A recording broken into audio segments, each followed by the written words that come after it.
back to my channel. It's your girl nhatalynb. In today's video, I'm going to be showing you how to create a very simple crochet stitch called the bean stitch. Now this type of crochet stitch is very versatile. It can be used on bags, scarves, blankets, you name it. So please feel free to try. Before you go, please remember to like, subscribe, and share. Stay tuned. This is an example of a bean stitch. This is what it looks like. It's a type of crochet stitch. Now this type of stitch is really nice on bags and scarves. In order to complete this project, you will need your scissor, yarn, and your crochet hook. I will be using a 5.5mm hook to create this project.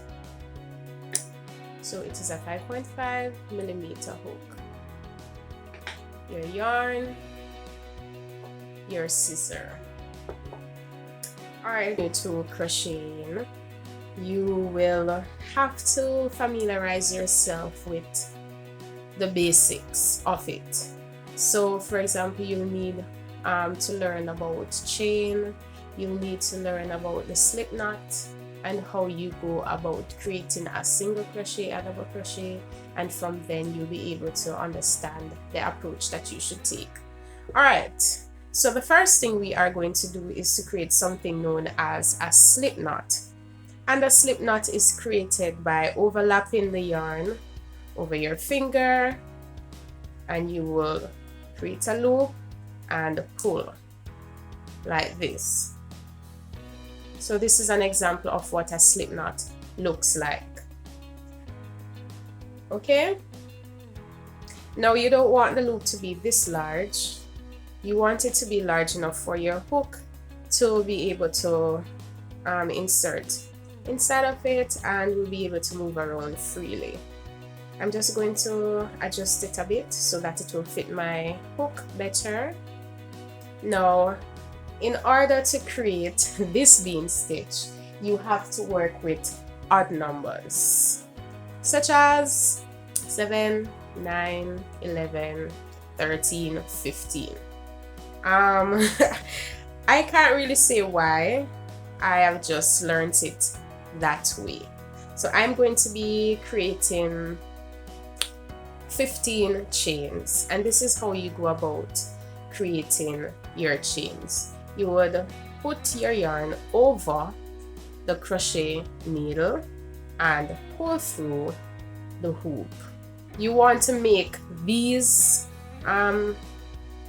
chains large enough to ensure that you don't have any problem pulling through your hook, because if it's too small, it's going to be too tight for the hook, and then you're gonna have problem pulling it through. After you've done that, you're then going to create your other chain. So we've gone 2, I'm going to chain 15. You can go ahead and chain yours.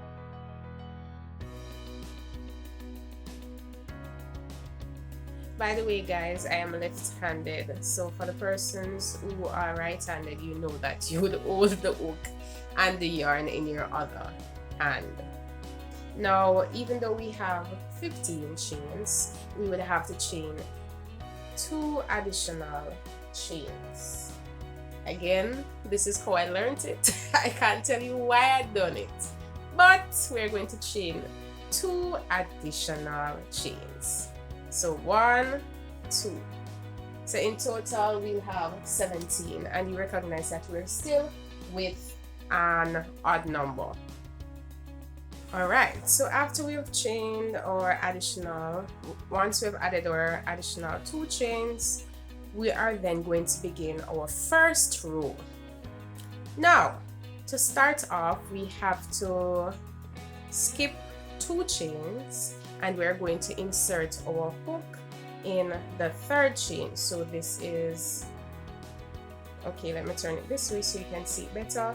This is 1 chain, 2 chain, and then this would have been the 3rd chain. So I'm going to insert my hook in the 3rd chain. I am going to, all right, so let me just unravel it a bit so that it can be freer to work with. All right. After we've done that, we are going to wrap over the hook and pull through. So we would end up with 2 loops on our crochet hook. We're going to repeat the same action once more. We're going to yarn over, insert in the same chain, and overlap and pull through. In total, we should have 6 loops on our crochet hook. So far we have 4. So once again, we're going to yarn over, insert, yarn over, and pull through. Do we have our 6 loops? Yes, we do. 1, 2, 3, 4, 5, and 6. After we have gotten our 6 loops on our crochet hook, we are going to pull through all of the 6 loops. Now guys, we have to ensure that our loops are large enough for our crochet hook, our crochet needle, because if we don't have it large enough, you're going to have a challenge pulling through the actual hook. And then after we pull through all 6, we're going to chain 1. All right, now the next thing we're going to do afterwards is to skip one chain, and we're going to insert in the following chain. You're going to repeat this action until you've completed your first row. Now guys, please bear in mind that this is the most difficult part. As we reach to the second row, moving forward, it will become easier, because you when you reach that stage, you'll see what I'm referring to. So we're going to skip one, we're going to insert our hook, our crochet needle into the second chain. So again, we're going to insert, yarn over, pull through, yarn over, insert, and pull through. We have 4, so we need to do it again. So we're gonna yarn over, insert, pull through. So in total we have 6 loops. I probably had made these too tight, but if it's too tight, I'm going to show you what the result will be. All right, so recognize that I had to be forcing my needle through, right? So you want to ensure that your loops are large enough for your crochet needle to move through freely. After you've done that, you're going to chain 1 again, and you're going to pull at it so that it's intact. So as you can see, we have our 2 beans so far. Again, we're going to skip 1 chain, and we're going to insert in the next. Skip this chain and we're going to insert. And again, after we've inserted the hook, we are going to insert, yarn over, pull through. We have our 2 loops on our crochet hook. Yarn over, insert, pull through. Yarn over, insert, pull through. Remember that each time you are yarning over and pulling through, you're doing that through the same chain. All right, so again, once we have done that, we are going to chain 1. All right, we have our 3rd bean. All right, we're going again. We skip 1 chain, we insert in the other. Insert, yarn over, pull through, yarn over, insert, pull through, yarn over. Let me get some more length from my yarn.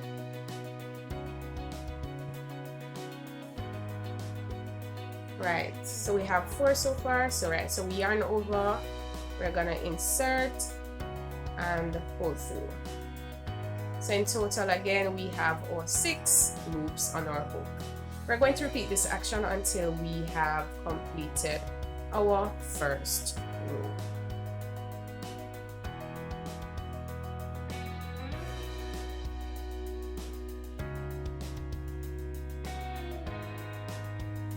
Alright guys, we are at the end of our first row. Right, so you should have something looking like this. So we have our beans. I hope you're able to see your beans. Right, now this is where it becomes a tad bit easier. Alright, now after we have completed our last bean, we are going to chain 3, and then we're going to turn our work and begin the next row. So we're going to change 3, 1, 2, 3. Then we're going to turn our work. Now this time we are going to be working in these grooves, these little holes that you are seeing between the beans. So at this space, when you stretch it, you should be able to see some little holes that separate your beans. All right, so after you've chained your 3, you're going to insert, yarn over, pull through. And again, remember that we need to have 6 loops on our crochet needle at all times. So we're going to yarn over, insert, pull through, yarn over, insert, pull through. Guys, it's a bit challenging to do it slow and hold it, so let me show you. And guys, as you move along, it will become easier to hold on to the work because you'll have more fabric to hold on to. All right, so again, so after you've completed a bean, you chain 1, insert. You're going to repeat this action until your row is complete, and then we will return.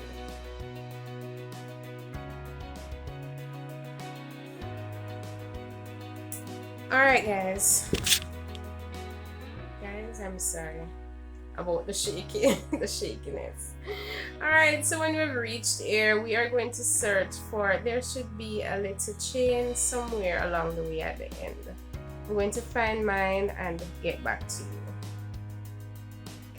So at the end, you should be able to see your chain. After your bean, you're going to insert.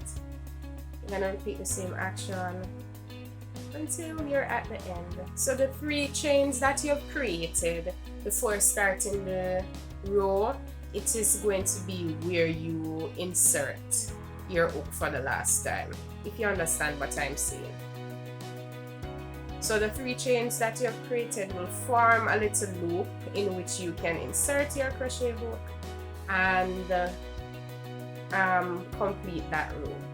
So remember, once you have completed your row, you will chain 3.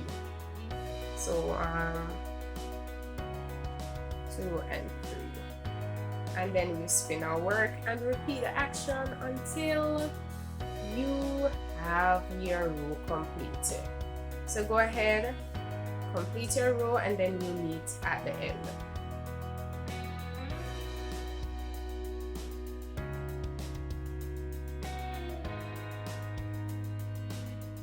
So guys, I'm going to allow us to do about 10 rows, and then by then you should be able to get the hang of it.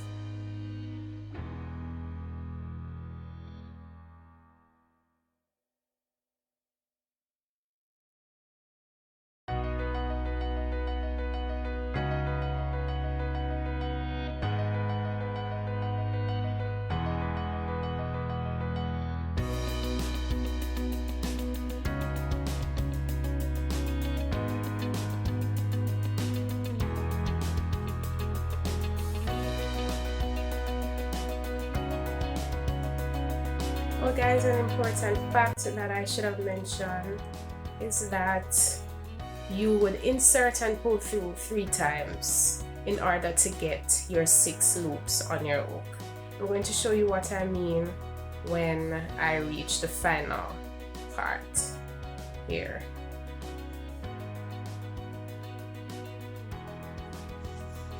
Alright, so this is what I'm referring to. You insert, that's once, twice, and the third time you notice you have 6 loops on your hook. And then you pull through all 6 and you chain your 3. No, we're going to just chain 1 since we're going to finish it off. You're going to pull through and then we're going to tie a knot.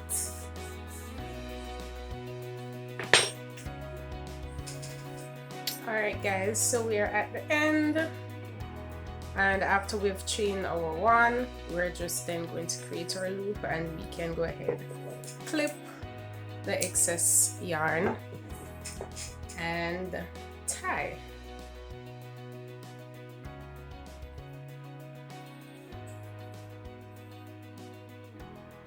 So I'm just going to go ahead and tie it. You can decide the amount of time you want to tie it for security. But yes, this is the end result. I hope that this video was educational. I hope that you've learned something, and I hope that you were able to make yours and get the desired result.